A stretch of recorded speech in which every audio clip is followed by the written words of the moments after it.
Welcome viewers in our Learning for Knowledge YouTube channel.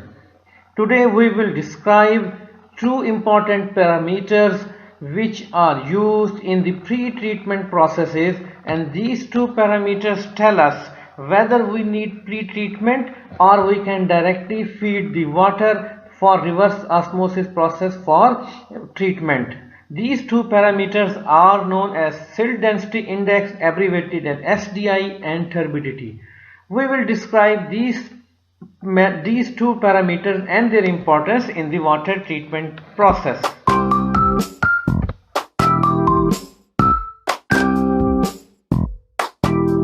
SDI and turbidity. These are two important parameters used in the deciding the role of pre-treatment in the reverse osmosis process. So basically, to evaluate water's fouling propensity in reverse osmosis system, that is water's potential to form a fouling less or more, it is important to assess water quality by analysis, and these parameters which need to be analyzed are pH, dissolved oxygen, silt density index, which is abbreviated as SDI, turbidity, particles, iron, and total organic carbon. When we analyze these parameters, some of these parameters tells us whether this water will create some fouling or scaling in on the membranes, or it is better to use directly and it will create less problem regarding fouling and scaling. So we will discuss basically these things in this videos. Now, to assess the water fouling potential of membrane system, membrane manufacturer emphasize and put a lot of emphasis on the silt density index SDI measurement, and they have provided some important values of SDI. Now, silt density index SDI is a water quality parameter used to describe the fouling potential of water, and also it is regarded as an important feed water quality guideline for pre-treatment. That is, if whether we need pre-treatment and what type of pre-treatment we required for RO system, then we have to measure this SDI of the feed water. The value of SDI will tell that whether we need pre-treatment, one-step pre-treatment, or some special pre-treatment is required to control this SDI. Now, the lower the SDI, the lower the potential for fouling a membrane with suspended solids. This is basically, you can say, one of the thumb rule. As SDI going down, the potential of fouling and scaling also going down on the membrane. So basically, silt density index SDI is a parameter representative of the fouling tendency of water toward RO membrane. So it is also called as colloid index Ki or the fouling index Fi. Normally SDI or fouling index is used for this parameter. The SDI measurement is basically based on an ASTM standard D4189. This standard describes how to measure the SDI, and I will also describe this measurement process in this video.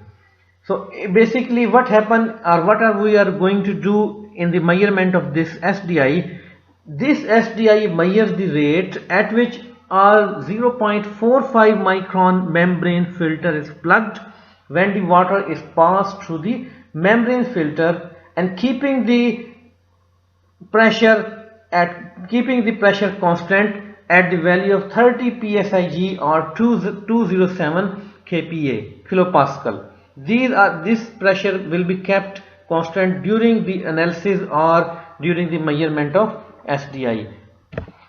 This is the filter paper used, which have a 0.45 micron diameter hole size, and the bigger size of particle which have size 0.45, greater than 0.45, they will stop on the surface of this filter paper, and this is the holder. On this holder we will put this filter paper on this holder and then fix it in this assembly, and then used in the process of measuring SDI. This is the complete setup or schematic diagram of SDI measurement. We need a graduated cylinder If we are using for 500 milliliter of water, then it must graduate or can easily read 500 ml, or if we are using for 100 ml, then it have a graduation of 100 ml. Stopwatch. Then in this assembly, this is a valve used to regulate the water flow. Then there is a pressure regulator which shows the pressure, and we have to keep the pressure gauge at 30 psi. And there is a filter holder which I show you on the previous uh, page. This filter holder is placed, which has this filter paper, and filter paper size is 0.5 micron, pore size 5.45 micron, and 47 mm dia. So sill density index test apparatus and its ancillary equipment which are used in the measurement of SDI. So what we are going to measure, SDI is the drop in permeate flux per minute through the filter. That when the pores are going to clog or plug, then the flow of water reduce, and we will measure this by dropping in the permeate flux per unit time or per minute through the filter, and it is averaged over a period of time. If we are going to measure in 15 minutes, then this is called SDI 15, and total time for this experiment will be 15 minutes. If we use 5 minutes, then we say SDI 5 or 10. So normally 15-minute time is used, but we can also use 5 or 10 depending upon the water quality. The procedure is same, only total time interval will be changed. So I explain here only for 15 minutes. The SDI 15 value for a 500 milliliter sample during a period of 15 minutes, that is, we will allow the water flow for 15 minutes at a pressure of 30 psi, is measured with the kit which I showed you earlier, and the formula used is SDI is equal to 100 into 1 minus Ti over Tf, and del whole is divided by T and capital T. Now here Ti is the time to collect first 500 ml of the sample, that is how much time it will take when we start the experiment, and we note that time when the 500 milliliter of the water pass through that filter. We will note that time. Then we will allow the water to pass through for 15 minutes, and then we measure the final time, that is Tf. So Tf is the time to collect final 500 ml sample, and T capital T is total run time 15 minutes. If we do this experiment for 10 minutes, then total run time will be 10, and we use here 10. And if we use 5 minutes, then this is 5. This is the formula which is used to measure the SDI. And the procedure for this is that first we open the ball valve and set the pressure at 30 psig before the start of the experiment. When we set the pressure at 30 psig, then immediately start recording the time to collect a 500 milliliter sample of the water through the filter, and record this time as Ti. After that, we will noting this time when we collect the 500 ml of sample, then we will allow the feed water to pass through that filter continuously, and whenever the pressure changes from 30, we will adjust with the help of needle valve, which is available on the kit. And then after 15 minutes, at the end of 15 minutes, record the time it takes to collect another 500 milliliter sample through the filter, and record this time as Tf. Now remember, at the beginning of time, 500 milliliter of the sample will be collected in shorter period of time, because there is no clogging of the filter. But after 15 minutes, the small size, you can say that the particles which are now stop on the surface of the filter, they will block some of the holes of the filter paper. So at the end of the 15 minutes, when we will collect 500 ml sample, it will take longer time to collect this 500 due to clogging of the filter paper. And after finding out this thing, we will use this formula SDI, and we know Ti at the beginning, and then Tf, and the total time T15 and in this way we will find the SDI value. Now, feed SDI usually should be consistently less than 5 or less than 3. This is normally recommended by the membrane manufacturer. If it is greater than 5, the water will clog or foul the membrane very quickly, and also it will damage the membrane. So it is normally tried to keep the value at least less than 5, and it is better if we can achieve SDI value of less than 3. So normally if SDI of the feed water is less than 3, no pre-filtration is necessary. We can run without any pre-filtration and just put a cartridge filter before the entrance of reverse osmosis membrane. No carbon sand or multimedia filters are required, no UF or MF are required. However, if SDI is between 3 to 5 of the feed water, a media like sand type filter is required. And if SDI goes greater than 5, a two-stage media filtration is possible, possibly with the aid of coagulants or a settling tanks. So that the suspended particle which can be easily or which can be reduced with the help of subcoagulants, and there must be some settling tank which settle those and it reduce its SDI, because SDI silt density index basically measuring those particles which are suspended and in the form of colloidal, and they need to be removed before entering into reverse osmosis. So this is basically the scheme based on SDI values. That is, if 3 very good water, 3 to 5 we need a slightly pre-treatment, and if it is for greater than 5 we have two-stage and very efficient pre-treatment system required. Now these are the filter papers which are obtained during test of someone else who performed these tests. I took from them. Filter papers of SDI test. This is clean. This is partially, you can say, less. It has some SDI value, and this is a completely fouled filter paper, and this is another example of this. So you can easily visually check the fouling tendency or scaling tendency of the water using this test. You can see the clear difference in these 3 small filter papers. Very good water, medium quality, and this is worse with respect to reverse osmosis membrane fouling aspect. This is another type test for this. So a filter, what these filter papers are telling now?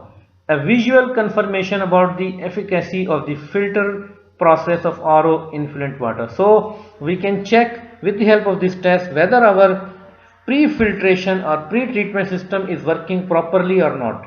This is the visual phenomena and can be analyzed to determine the nature of the deposit, and the deposits which are collected on the surface of this filter paper, we can analyze these and found what are the particle, what type of material is coming and stopping this filter paper or blocking this. So we can find out the nature of the deposits. These are the advantage of this test. And sometimes there are some colors, specific colors are appear on the filter paper. So if the color of the foulant are yellow, possibly iron or organic, this is the indication. So we can say assume, or we can get some guidance from this color, that what these color are telling, not specifically, but to reach a nearby conclusion to that. Then red to reddish brown. If color is red to reddish brown, then it is definitely iron. And black, then manganese. And if the color dissolve when the pad is treated with the acid. If the color dissolve and vanish when we treat this filter paper with the acid, if this is dissolved, then this is definitely a manganese. So these are some indication of the colors showing that what type, some of the type of, not all, but some of the type of foulants present in the water. Now we come to the turbidity. So what is turbidity? Turbidity is a measure of the total amount of suspended colloidal particles in the given sample, irrespective of their type. The colloidal particles basically reflect the light and we find the turbidity. So the turbidity level of a raw water was measured with a turbidity meter, very famous, using the nephelometric light method. This is a method in which light is may fall on the sample, and its whether light passes, if water is completely transparent, no colloidal, it will completely pass through it. But as is colloidal suspended particles are increasing, light will not pass through the sample and it will reflect back, and we measure the intensity of the light.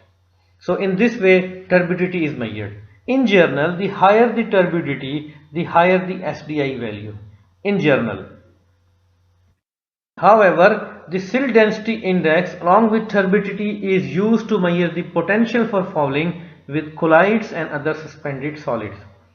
However, there is advantage of SDI over turbidity. Someone asked that when we are going to measure the turbidity and it tells us about the colloidals or colloidal particles present in the feed water, then why we are going ahead one step and finding sill density index? The reason is that SDI can be used on relatively low turbidity when there is less than 1 NTU water and is a finer measure of suspended solid and colloidals in the water. Sometimes when turbidity is very low and it is difficult to measure, especially when its value is less than 1 or 0.5, then we assume that this water is very good. But when we will perform the sill density index test, it will tell us about the real scenario of or real condition of the water regarding fouling mechanism or fouling.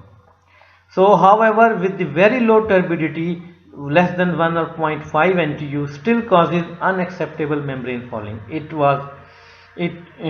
was happened at some plants that they have turbidity level of less than 1 or 0.5, but they still face drastic fouling on the membrane. Many particles having very small diameter which do not efficiently reflect light to show up as higher turbidity, because the particle size is so much so small that the light, when we fall the light on the sample, these particles cannot reflect the light, and so it is difficult to measure the turbidity.